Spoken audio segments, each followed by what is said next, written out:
Bienvenue à tous et merci de prendre le tout premier rendez-vous de la une des journaux comptant pour ce mois de juillet. Oui, adieu le mois de juin. Landry Salanon, bonjour. Bonjour, Joël Etandier. Un nouveau départ, on peut dire.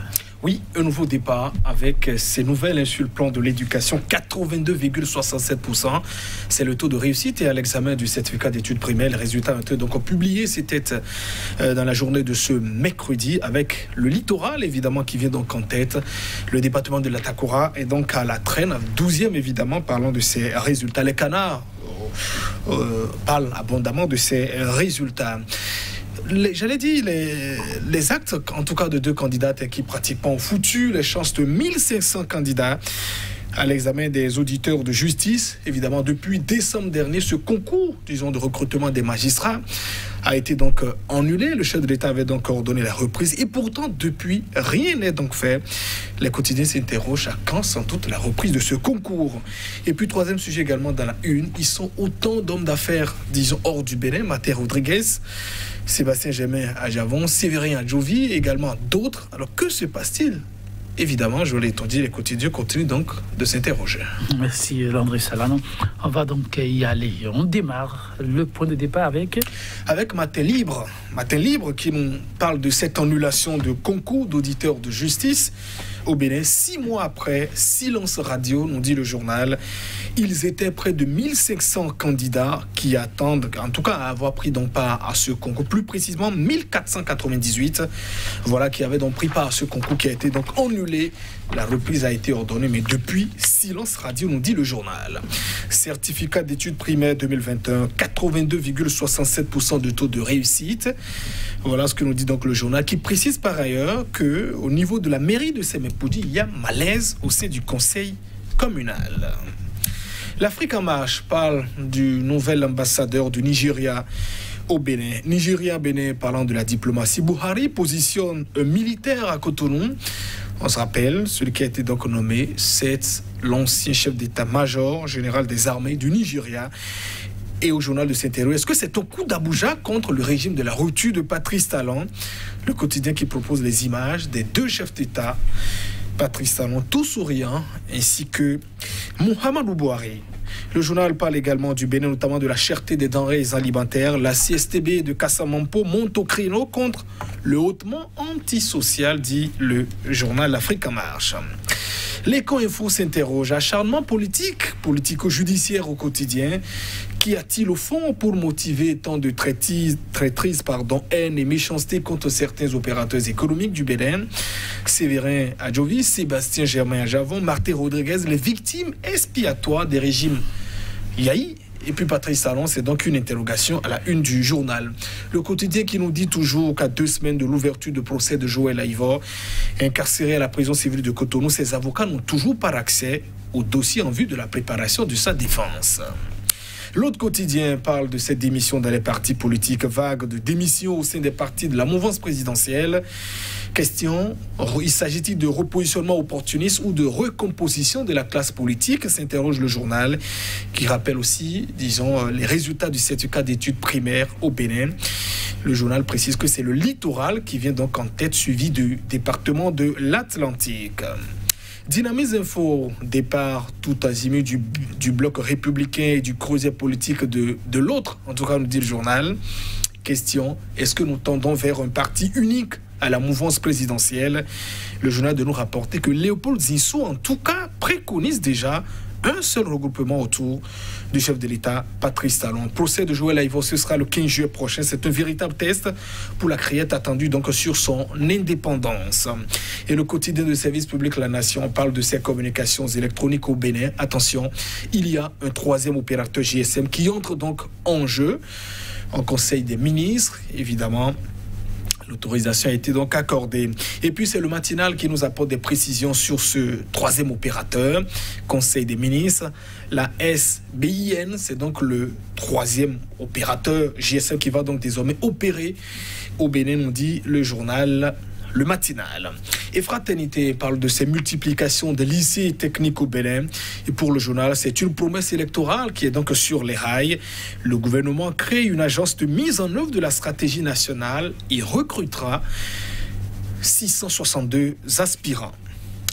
Et Actu Express qui rapporte aussi ces informations, en tout cas prises par le gouvernement, pour pollution atmosphérique et sonore, maladies respiratoires et multiples nuisances. Les cimenteries doivent donc libérer les agglomérations. L'État doit donc sévir avec la dernière rigueur, pense le journal Actu Express. Et l'autre vision qui parle de l'enseignement secondaire, notamment des lycées et techniques et agricoles avec ses recrutements en vue. 662 aspirants bientôt recrutés et formés. Vous avez la possibilité de lire dans les colonnes du journal l'intégralité du compte-rendu du Conseil des ministres. Et Point Média qui parle de cette enquête Afrobaromètre 2021 parlant des objectifs de développement durable, de développement, les ODD. Plusieurs objectifs toujours donc à l'étape du pire, croit savoir le journal. Le Quotidien qui parle également du Bénin, notamment de la détérioration du panier de la ménagère. Social Watch renforce l'alerte. Et puis l'économiste parle, disons, du centenaire du Parti communiste chinois. Voilà, ça arrive rarement d'ailleurs. Le PCP, voilà, précurseur du progrès économique et social de la Chine. D'ailleurs, ce matin déjà, les 100 coups de canon ont été donc donnés pour, évidemment, commémorer les 100 ans du Parti communiste. Et puis on boucle avec le déchaîné du jeudi, c'est la tradition, en tout cas sur cette revue. Et ces images, ces propos, en tout cas de l'hebdomadaire satirique, au nom du Père, du fric et des simples d'esprit, on dit le journal. Un pasteur qui, en tout cas, a derrière lui assez de fidèles, qui curieusement sont donc des femmes. Et au pasteur de dire, donnez à Dieu et il vous donnera en retour un bon mari, un mari blanc, voilà, cardiaque, qui mourra vite pour vous laisser évidemment son héritage. Et puis, cette prestation, en tout cas, en croire le pasteur, c'est donc à partir de 500 000 francs CFA, l'offrande pour les différentes prières. Et à ses fidèles, en tout cas les femmes, de répondre. Alors, pasteur Gampo, voilà, disent les femmes, ton Dieu là, il maîtrise les blancs comme ça, un peu pour apporter le sourire, en tout cas, tous les jeudis. Le déchaîné du jeudi, Joël Tonchi. Merci à vous, Landry Salanon. Nous allons démarrer là où vous avez commencé, une moisson aussi très abondante. Les sujets d'intérêt, oui, Matin Libre à sa manchette. Oui, Matin Libre en sa manchette qui nous dit que 6 mois après donc l'organisation de ce concours des auditeurs de justice, voilà, c'est toujours le silence radio. On se rappelle, c'était en décembre dernier pour ce concours de recrutement des auditeurs de justice, en tout cas plus tard, qui seront donc les magistrats. On se souvient que la tricherie ou les actes de dames au cours de cette composition a donc obligé, en tout cas quelques jours après, Patrice Talon, le chef de l'État, donc ordonné l'annulation et puis la reprise du concours. Le garde des Sceaux s'était donc exécuté, le concours a été donc annulé. Ils étaient précisément 1498 candidats, en tout cas pour 100 postes qui étaient donc en jeu. Et au journal de se dire...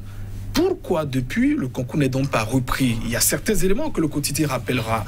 La constitution d'abord des dossiers, ça n'est pas gratuit. Je l'ai dit, il faut payer donc la quittance, des sommes versées donc au trésor.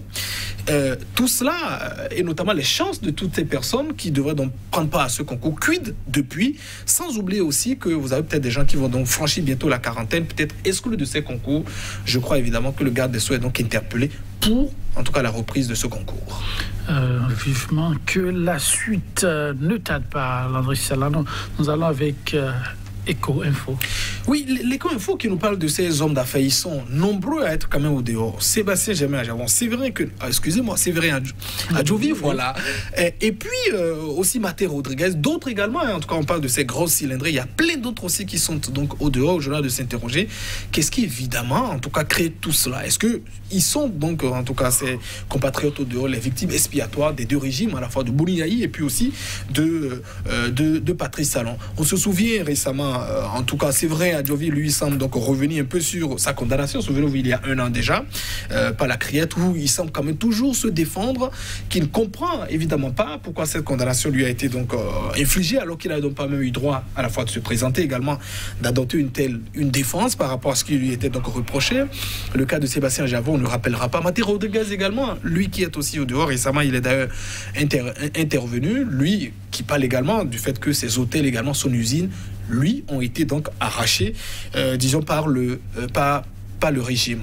On le dit, ce que l'on observe, Joël Etonji, Vincent Bolloré, beaucoup vous diront que il doit être le 25e de sa génération, disons de l'Empire Bolloré. Et pourtant, donc, l'Empire passe des générations, des régimes qui passent, que ce soit des socialistes, j'allais dire également les républicains, ainsi de suite. On essaie quand même de ménager, comment dit-on, les opérateurs économiques. On ne prône pas du tout l'impunité. C'est vrai qu'il faut à la fois aussi sévir quand il y a des situations, mais dans tous les pays, quels que soient les régimes qui sont là, on essaie de protéger aussi les opérateurs économiques. Ce que l'on demande, c'est à la fois l'usage du bâton et de la carotte. On peut à la fois également sévir, mais savoir qu'on a besoin d'eux pour enflouer à la fois les caisses de l'État. Parce que ce que vous jetez, il y a également d'autres qui en veulent. Et parfois, ces opérateurs que vous avez vont donc investir aussi dans d'autres pays. Ça bénéficie à d'autres compatriotes, alors que quand on se rappelle par exemple de ces chiffres, je prends peut-être l'exemple de Sébastien Javon, quand on parlait, disons, de ces caisses, en tout cas en matière de contribution, 30 milliards l'an, ça n'est donc pas rien, ça peut aider à régler donc beaucoup de choses. Donc à la fois les problèmes peuvent donc survenir. Récemment, c'était l'opérateur économique encore Yeto, je crois, alias Yovo, dont on dit, c'est vrai, on parle des faits graves, on ne protège pas, on ne dit pas d'encourager le trafic de cocaïne. En tout cas, la justice élucidera, il est présumé innocent jusqu'à présent, on verra ce qui sortira. Mais dire quand même que quand on a autant de gens qui donc apportent, disons, à l'économie ailleurs, on le voit, et la question qu'on se pose, est-ce que durant toutes ces années, tous ces hommes sont limpides, encore que vous avez des décisions de justice qui ont donc blanchi beaucoup dans les affaires qui ont été donc prononcées, et qu'on pourrait quand même espérer leur retour pour quand même aider, disons, à mieux développer le pays. Parce qu'une seule hirondelle ne fera jamais le printemps. C'est vrai, le chef de l'État, il a beau avoir les idées, mais on a toujours besoin de l'autre, des autres, à la fois pour des contributions également de ce qu'on a. Je l'ai toujours dit, les frontières avec le Nigeria sont toujours ouvertes. Peut-être, c'est pas le concours d'un, pas un claquement de doigts, peut déjà aider. Parmi ceux-là qui sont donc en exil. Donc, une fois encore, au-delà d'ailleurs de ces opérateurs économiques, vous avez aussi beaucoup de compatriotes qui sont derrière, vous voyez. Donc, moi, je souhaiterais évidemment que notre pays, au-delà à la fois de la rigueur qu'on peut avoir dans la punition, pense également à l'usage aussi de la carotte parfois concernant les opérateurs économiques. Merci à vous, Landry Salalan. Mesdames, messieurs, ici sera tout. On se retrouvera demain.